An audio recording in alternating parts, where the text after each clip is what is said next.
I would take them as they were, as a group. Journey, actually. We were on the boat for like 8 or 9 months. Hello, everybody out there. I'm having the best time of my life. Slash. If they say so, I was a godsend to them. It was Prometheus's punishment for bringing fire to man.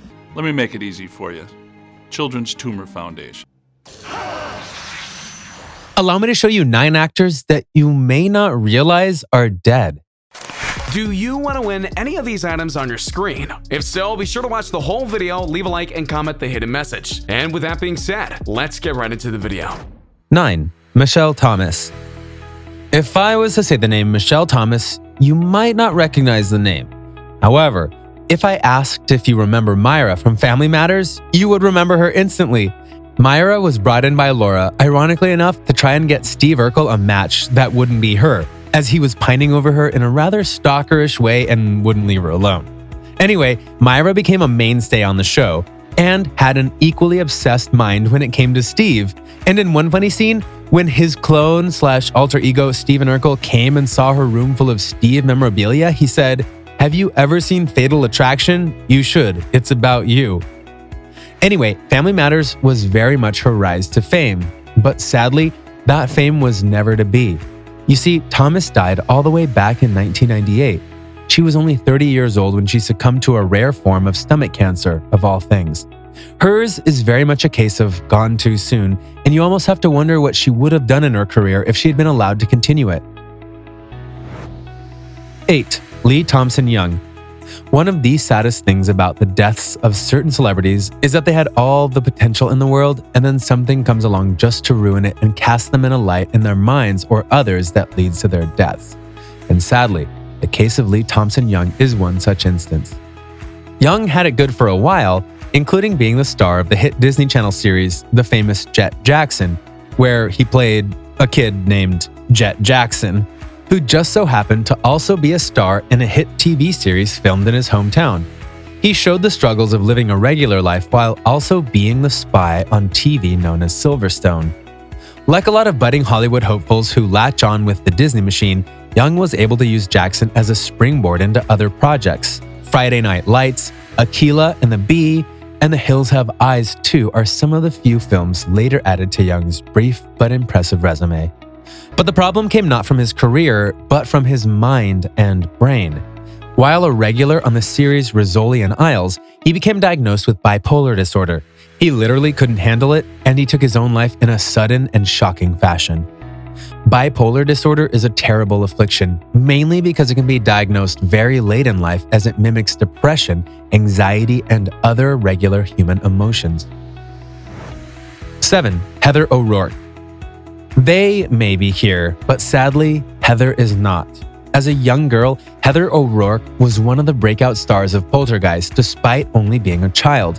Her creepy way of speaking, "they're here," and more led her to much fame in her young life, including being one of the people of the original cast who stayed for all 3 Poltergeist movies.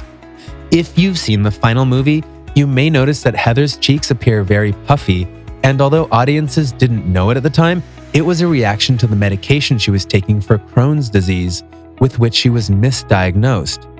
Tragedy struck on February 1st, 1988, when Heather suffered from cardiac arrest while undergoing a surgery for a bowel obstruction at the tender age of 12.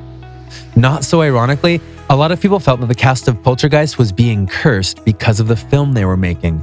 There are a lot of people who noted strange things on set and beyond, and Heather's death did not help matters.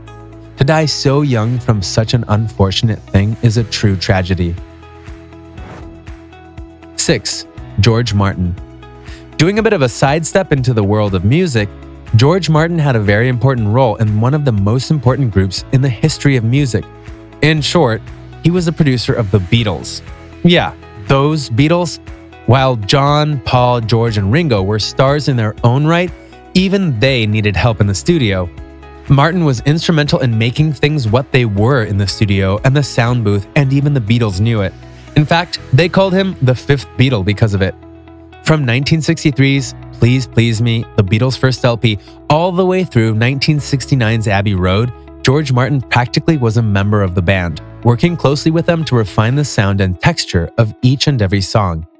After the Beatles' breakup, Martin continued producing for Paul McCartney and Ringo Starr during their solo efforts, famously working on McCartney's Live and Let Die in 1973.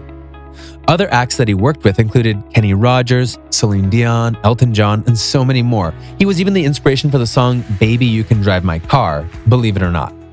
Unlike many on this list, Martin did live a good, long life. He died at the age of 90 during some sleep.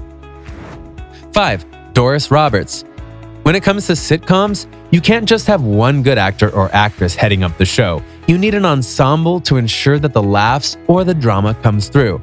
For the beloved sitcom Everybody Loves Raymond, Ray Romano was good as the start, but it was his crazy family that helped make the sitcom a legend, and among those was Doris Roberts as his mother, Marie. Doris skillfully played Marie as the doting mother who loved and wanted to take care of Raymond, even though he was a full-grown adult and married. She even moved across the street from him so that she could be closer to him. Doris was masterful as Marie and created all sorts of laughs on the show that are still remembered fondly to this day. How good was she? Well, she did win 4 Emmys for her job as Marie, and you can't just win those given the competition that she had at the time. She passed away in 2016 at the age of 90. 4. Michael Clarke Duncan. A lot of people in Hollywood talk about having a presence when it comes to being a good actor, and when it came to Michael Clarke Duncan, he had that and more. His breakout role came in The Green Mile, and since then, he was cast in all sorts of roles, big and small, because of his imposing figure and his menacing voice. One such role was that of Kingpin in the Daredevil film in the early days of comic book films, as well as a corrupt cop in Sin City. He was also known for being a big voice actor, including doing video games like Saints Row. In 2012, he died quite suddenly of a heart attack, and the world of Hollywood was stunned. In fact, he had so many roles in Hollywood that he had to be replaced in many shows and series by various other actors. Few had the power and gravitas of Duncan, though. 3. Kenny Baker. Here's another one that you may not know his name, but you know the impact that he had on the industry. From Star Wars, A New Hope until Revenge of the Sith, Kenny Baker was the man inside the R2-D2 suit and making that lovable robot seem alive, even though he was supposed to be nothing but a machine. In addition to the Star Wars films, Kenny Baker also acted in Labyrinth, Time Bandits, Willow, and The Elephant Man. For years, Baker suffered from a lung condition, and the English actor finally succumbed to the illness on August 13, 2016. He was 81 years old, and he reportedly died peacefully in his sleep. George Lucas said that he was the heart and soul of R2-D2, a man who always worked hard to bring the robot to life. Thanks for everything, Mr. Baker. Star Wars wouldn't be the same without you. 2. Thuy Trang. The original Mighty Morphin Power Ranger series is one of the most important series in kids' television history. Made in part from footage via the Super Sentai series, the American version called Power Rangers would go on to be one of the biggest hits of the 90s and would continue on to this day, over 25 years later. But for many, the biggest and most memorable team were the original 6 Rangers of Jason, Trini, Zach, Kimberly, Billy, and Tommy. Sadly, of the Rangers, the Yellow Ranger, Thuy Trang, is no longer with us. She was killed in a car accident at the age of 27 in 2001 after the driver lost control of the vehicle and it plunged over a guardrail on California's Interstate 5. Emergency medical personnel tried getting Trang to the hospital, but she died in transit, the result of massive internal injuries. The true irony of her death is that she was doing just fine in Hollywood, and the legacy of Power Rangers has endured to this day. So much so that the original team is still used and revered today, including her likeness being a part of 2 different Power Rangers series as Trini. May the power protect you forever. 1. Harold Ramis. Okay, I might be cheating here, but we deserve to talk about Harold Ramis. You may know him from Ghostbusters, but he was so much more than that. He was part of 80s classics like Stripes, National Lampoon's Vacation, and more. A talented director and screenwriter, as well as a frequent fixture in some of the biggest comedy hits of the decade, Ramis's behind-the-scenes talents helped bring us Groundhog Day and Caddyshack, among many others. In fact, he jumped back and forth between either side of the cameras throughout his career, co-writing both of the Ghostbusters movies as well as Stripes.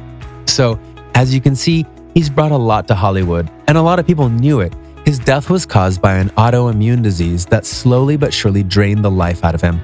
The infections he suffered were so bad that he had to teach himself to walk again, and even then he kept relapsing. He may have died at the age of 70, but many consider that too soon, including his dear friend Bill Murray, who made sure that his name was remembered at the Oscars when they conveniently left him off a in memoriam Rolodex. So, what do you think? What do you think of these actors and celebrities who passed away who you might have missed or forgotten? Are you surprised by some of the stories of how they passed? Do you remember a celebrity death that you feel should be on this list? Let me know in the comments below. Be sure to subscribe, and I'll see you next time on the channel. A simple reminder on how to enter our brand new giveaway. We will be giving away either an iPhone X Max, the new iPad mini, or a MacBook Pro. It's really your choice. So be sure to leave a like, comment the keyword, subscribe, and turn on notifications to enter the giveaway. It's really that simple. Go for it.